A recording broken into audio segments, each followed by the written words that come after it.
కనుక దయచేసి అందరూ మీ మనసులను విప్పి దేవునితో మాట్లాడాలని, దేవునికి ప్రార్థించాలని, దేవునికి కృతజ్ఞతాస్తుతులు చెల్లించాలని ఆయన మిమ్మల్ని వేడుకొచ్చున్నాను. స్తోత్రం ఆయన, స్తోత్రం. మా పట్ల మీరు చేయించున్న అద్భుత క్రియలు, మీరు చూపుచున్న కాపుదల, భద్రత, వీటన్నిటిని బట్టి మీకు స్తుతులు, స్తోత్రములు, స్తోత్రములు, స్తోత్రములు, స్తోత్రము. నిజముగా నాయన మీరు ఎంతగానో నమ్మదగిన దేవుడు. మేమే ఆయన తప్పిపోవచ్చున్నాం, మేమే ఆయన పారిపోవచ్చున్నాం. తండ్రి తండ్రి తండ్రి, మమ్మలను గత వారమంతా మీ కృపగల రెక్కల క్రింద కాచి కాపాడి ఆరోగ్యం ఇచ్చి పోషించి కాపాడుచున్నదేమా మీకు వందనాలు. స్తోత్రములు, స్తోత్రములు, స్తోత్రములు, స్తోత్రములు, స్తోత్రములు. అది ఇప్పుడు వచ్చేది ఆరాధించు వారు అట్టి వారే తండ్రి కోరుచున్నాడు. దేవుడు ఆత్మ కనుక ఆయనను ఆరాధించువారు అది మనం దేవుని ఎలాగ ఆరాధించాలి? ఆత్మతోనూ సత్యముతో ఆరాధించాలి. దేవుడు ఎవరు? ఆత్మ. చెట్టు కింద ప్రార్థన చేయి, ఇంట్లో ప్రార్థన చేసుకో, వ్యక్తిగతంగా ప్రార్థన చేసుకో, కుటుంబంగా ప్రార్థన చేసుకోవాలిగా అనే సిద్ధాంతాన్ని యేసు ప్రభు తీసుకొచ్చారు. అది ఇప్పుడు జరుగుతుంది. దాని హృదయం గలవారు అంటే హృదయ శుద్ధి కలిగి ఉండాలి. మనం రోక్షింపబడిన హృదయం గలవారు అంటే మన హృదయాలు ఎలా ఉండాలి? మంచిగా ఉండాలి. హృదయ శుద్ధి గలవారు నిర్మలమైన ఉదకముతో స్నానం చేసిన శరీరములు పరిశుద్ధమైన బాప్తిస్మములో మనం బాప్తిస్మం పొంది గలవారమునై ఉండి విశ్వాస విషయంలో సంపూర్ణ నిశ్చయత కలిగి యథార్థమైన హృదయముతో మనము దేవుని సన్నిధానమునకు చేరుదాం. ఏం చేయాలి? మనము దేవుని సన్నిధానానికి రావాలి. బలపడతావు. కాన్స్టెంట్ గా సంఘానికి వెళ్తే నీ నడక స్ట్రెంథ్ అయిపోయింది, బలపడుతుంది. దేవుల్లో బలపడతావు, దేవుల్లో గట్టిగా ఉంటావు, దేవుల్లో నిబ్రముగా ఉంటావు, దేవుల్లో మంచి విశ్వాసం కలిగి ఉంటావని జ్ఞాపకం చేసుకోవాలి. హల్లెలూయా, హల్లెలూయా. సంఘంలో ఉంటేనే రేపు యేసు ప్రభు తిరిగి వచ్చేటప్పుడు నువ్వు సంఘంలో దొరకాలి. ప్రభువుకి నువ్వు ఎక్కడెక్కడో దొరకకూడదు. He should find you in church. సంఘంలో రెండో రాకడికి వచ్చినప్పుడు యేసు ప్రభు సంఘంలో నుంచి ఎత్తపడాలి. నువ్వు గుర్తుపెట్టుకోవాలి. ఇవ్వటం అనేది దేవుణ్ణి ఆరాధించడం, ఇవ్వటం అనేది సత్యంతో ఆత్మతో దేవుణ్ణి ఆరాధించడం.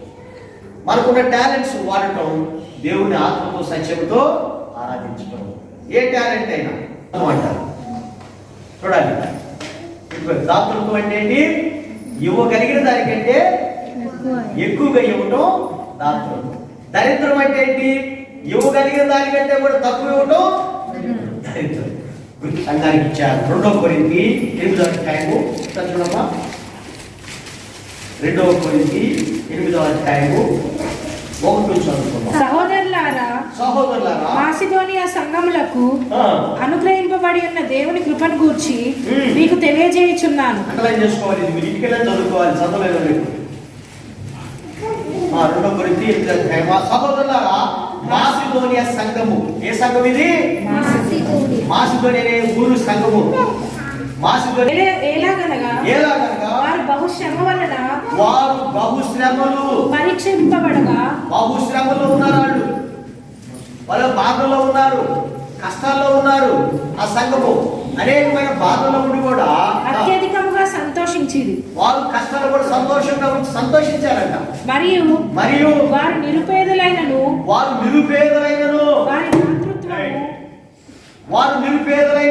వారి దాతృత్వము బహుగా విస్తరించెను. అది దాతృత్వం అంటే ఏం చెప్పాను నాకు నేను? ఇవ్వగలిగిన దానికంటే ఎక్కువగా ఇవ్వటం. దరిద్రం అంటే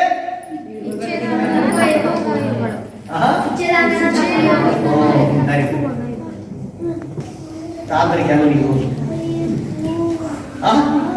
బాధలు వస్తే ప్రార్థన.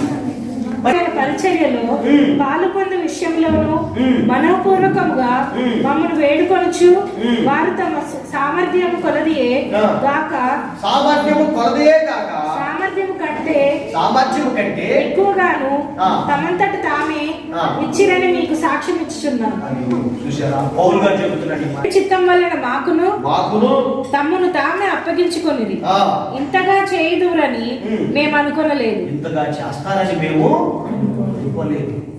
చెందిన వారు కలరు. తగిన దానికన్నా తక్కువ ఇచ్చి తగిన దానికన్నా తక్కువ ఇచ్చి లేమికి వచ్చి వారు కలరు. చూసారా? సాగుగా నడవడానికి సహాయం చేయమని ప్రతి ఒక్కరిని పేరు పేరున దీవించి ఆశీర్వదించమని యేసుక్రీస్తు నామములో అడిగి వేడుకుంటున్నాను తండ్రి. ఆమేన్. మా సంఘము నానాటికి నైనా ఆత్మీయంగా బలపరిచి ఆత్మతో సత్యముతో నేను ఆరాధించే గొప్పని ప్రతి ఒక్కరిని అనుగ్రహించండి. తలవలసిన మిగిలినందరినీ జ్ఞాపకం చేసుకుని వాటికి అనుసరంగా జీవితంలో దయచేసి నేను ప్రతి విషయంలో ముందుకు వెళ్ళేటప్పుడు దయచేయండి. మరి అదే ప్రకారమైన మరి మా సంఘమంతను ఆత్మీయంగా బలపరిచి మా సంఘ సేవకులను అమ్మగారు బట్టి వారికి ఇచ్చిన సంతానం బట్టి వందనాలు చేసుకుని ఆయన వారిని వారి కుటుంబాన్ని ఆశీర్వదించింది. మీ సేవలో ఎంతగానో బలంగా వాడుకోండి. అనేకమైన ఆత్మ మీ కొరకే సంపాదించి మీ కొరకే నిలబెట్టడం దయచేయండి. ఆయన మేము కూడా ఒకప్పుడు తండ్రి కుమార పరిశుద్ధాత్మ త్రియేక దేవుని సంరక్షణ స్వస్థత సంపద వేడుగా మనకు ప్రభునందు విశ్వాసం ఉంచిన సకల పరిశుద్ధులకు తోడుగా ఉండి శాంతి సమాధానం స్వస్థత అనుగ్రహించి కాపాడుగాక.